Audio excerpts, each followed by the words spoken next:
बहुत सारे दिनों के इंतजार के बाद कनिका ने फाइनली प्रेगनेंसी टेस्ट किया और वो नेगेटिव आया। वो बस ओवर रिएक्ट कर रही थी। सिमरन ने ऐसा कहते हुए अपनी पीठ बेड पर टिकाई और शशांक की तरफ मुड़कर अपने चेहरे पर बहुत ज्यादा सीरियस एक्सप्रेशन के साथ देखने लगी और कहने लगी, अब अगली बार जब तुम उस फरहान से मिलना तो उसे मुंह पर एक घूंसा मारना मत भूलना। और अब उसे और ज्यादा मैसेजेस करने की कोई जरूरत नहीं है। वो हमेशा ही बुरी खबरें ही लेकर आता है और वो भी लगातार। क्या तुम्हें डर है कि मैं भी तुम्हें इस तरह तंग करूंगा? ऐसा कहते हुए शशांक सिमरन की तरफ मुड़ गया और अपने सर को अपने हाथ पर दिखाते हुए अपने हैंडसम चेहरे पर एक डेविल वाली स्माइल के साथ सिमरन की तरफ देखने लगा। ऑफ कोर्स नहीं। हालांकि हमेशा प्रिकॉशंस लेना बिल्कुल बेस्ट तरीका है, लेकिन किसे पता आगे जाकर फ्यूचर में क्या होने वाला है।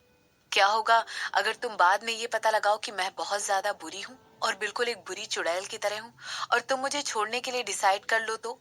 हमेशा ऐसे लोगों को अवॉइड करने की कोशिश करनी चाहिए जो तुम्हें बाद में छोड़ने के लिए डिसाइड कर रहे हो या फिर तुम्हारे छोड़ने के डिसीजन को बाद में इन्फ्लुएंस कर सकते हो।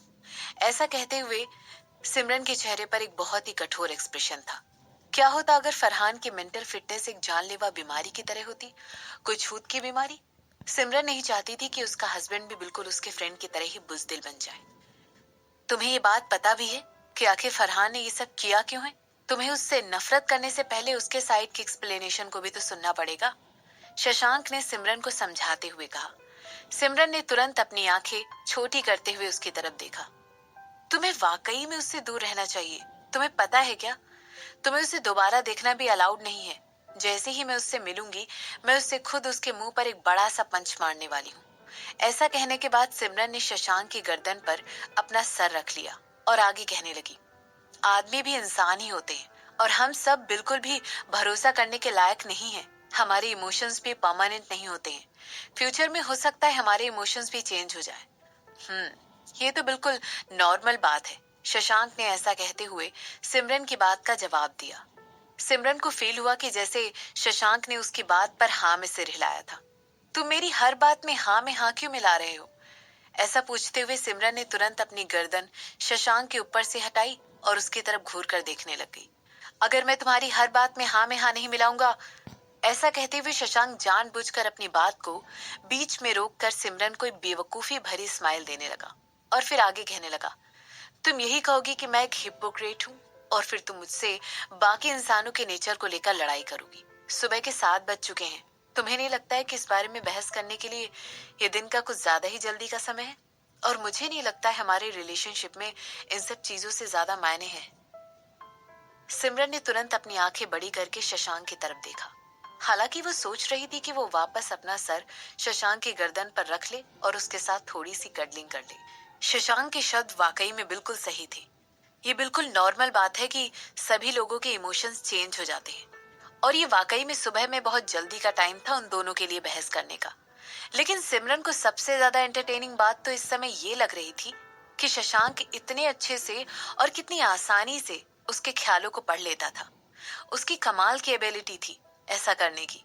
सिमरन को वाकई में बहुत ज्यादा शुक्रगुजार होने की फीलिंग आ रही थी और ऑफ कोर्स वो बहुत ज्यादा खुश थी कि उन दोनों का कनेक्शन ऐसा है कि वो एक दूसरे की रिस्पेक्ट भी करते हैं और एक दूसरे के बिना रह भी नहीं सकते। बहुत जल्द ही वो दोनों इस लेवल तक पहुंच गए थे कि उन्हें अलग करना अब मुश्किल हो गया था। ठीक है, अब बोल भी दो। सिमरन ने कुछ देर की कंफर्टेबल साइलेंस के बाद शशांक से कहा। इसके बाद वो आगे कहने लगी, तुम मुझसे जरूर कुछ छुपा रहे हो। आखिर सिमरन शशांक की बात करने की टोन में अचानक से ये बदलाव कैसे मिस कर सकती थी? सिमरन ने इसके बाद महसूस किया कि शशांक सिमरन की बात का जवाब देने के पहले थोड़ा सा शिफ्ट हो गया। मैं कुछ भी नहीं छुपा रहा, शशांक ने कहा। तुम एक बहुत बड़े और बुरे वाले झूठे हो। झूठ बोलना बिल्कुल भी नहीं आता है मिस्टर वर्मा। सिमरन ने तुरंत कहा। मैं बिल्कुल भी ऐसा नहीं हूँ। मुझे बस ये लगा था कि जो कुछ भी मैंने तुम्हारे बारे में पता लगाया था वो शायद बहुत नहीं है। मैंने ऑलरेडी शिफाली से कहा है कि वो इन सारे मामलों पर फोकस करे। मैं बहुत ज्यादा कॉन्फिडेंट हूँ कि हमें इस हफ्ते के अंत तक रिजल्ट एक्सपेक्टेड है, शशांक ने कहा। तो तुम मुझे ये बताना नहीं चाहते हो कि तुम्हें क्या पता चला है? सिमरन ने तुरंत अपनी आईब्रो उठाकर शशांक की तरफ देखते हुए कहा। इसके बाद सिमरन के लिप्स उठ गए और उसके चेहरे पर एक छोटी सी स्माइल आ गई। और वो शशांक के और ज्यादा क्लोज होकर झुक कर उससे कहती है, तुम मुझसे कुछ भी नहीं छुपा सकते हो। तो तुम ये कहना चाहती हो कि तुम एक प्रॉफिट कमाने वाली महिला नहीं हो, बल्कि एक भालू भी हो। शशांक ने ऐसा कहते हुए सिमरन की तरफ देखा और हंसने लगा। क्या भालू? सिमरन ने पूछा, ऐसा कहते हुए कि उसकी पूरी दुनिया में भालुओं का सुनने का सेंस बहुत ही अच्छा होता है, बल्कि बेस्ट होता है। शशांक ने जवाब देते हुए कहा, ओह, मुझे कोई आइडिया नहीं है और मैं तुम्हारे इस जाल में फंसने वाली भी नहीं हूँ। टॉपिक को चेंज करना बंद करो।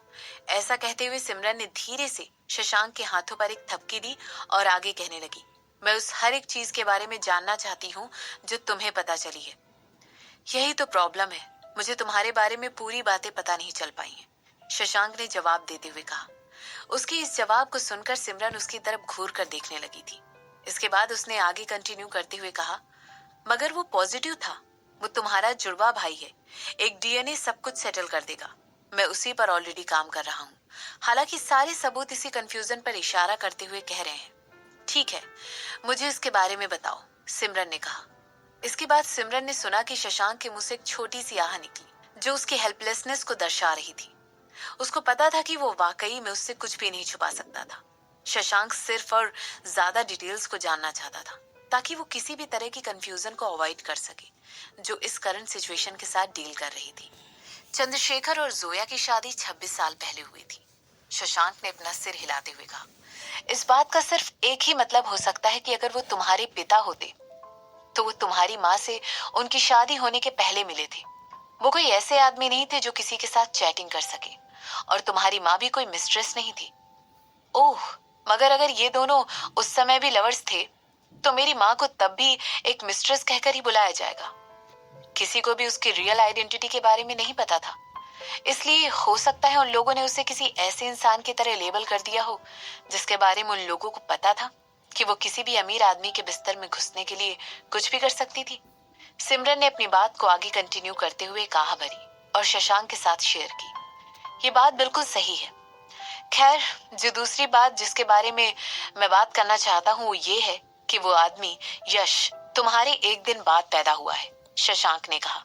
सिमरन शशांक की बात सुनकर अपना सर हिलाने लगी और इसके बाद अपनी आईब्रोज को हिलाते हुए कहने लगी, तो क्या इसका मतलब ये है कि किसी ने हम दोनों को मेरी माँ के जन्म देने के बाद ही अलग कर दिया था? अगर हम जुड़वा थे तो हम दोनों को अलग अलग दिन पर पैदा होना बहुत ज्यादा रेयर बात है। तो क्या ऐसा हो सकता है कि मुझे उससे एक दिन बाद में रजिस्टर किया गया हो, ताकि मैं इस बात पर विश्वास कर लूं कि... सिमरन ने शशांक की तरफ कुछ सेकंड तक घूर कर देखा और फिर अपनी बात को आगे कंटिन्यू करते हुए कहने लगा, उसे मेरी माँ से तब चुरा कर अलग कर दिया गया होगा जब उन्होंने उसको जन्म दिया था। या फिर ये हो सकता है कि हम दोनों वाकई में अलग अलग डेट पर पैदा हुए हों और कपूर फैमिली ने सिर्फ और सिर्फ बेबी बॉय के बारे में सोचा हो और बेबी गर्ल को अब अटेंड ना करने के बारे में सोचा हो, क्योंकि वो एक फॉरेन की बेटी थी। तुम्हें क्या लगता है, इन दोनों में से क्या बातें हो सकती हैं? सिमरन ने ही शशांक से पूछा। देखो, हमारे पास अभी भी बहुत सारे सवाल हैं। ये मैं तुम्हें कोई भी इनकम्प्लीट इन्फॉर्मेशन नहीं देना चाहता हूँ, शशांक ने धीरे से सिमरन की नाक पर पिच करते हुए कहा। इसके बाद वो आगे कहने लगा, तुम्हारी तो आदत ही है चीजों को ज्यादा सोचने की। मैं नहीं चाहता हूँ कि ये वो वजह बने जिस वजह से तुम पूरी रात सो ना पाओ। अगर मैं सो नहीं पाई तो तुम्हारे पास मुझे थका देने के लिए और भी तरीके हैं। तुम उसके बारे में चिंता मत करो।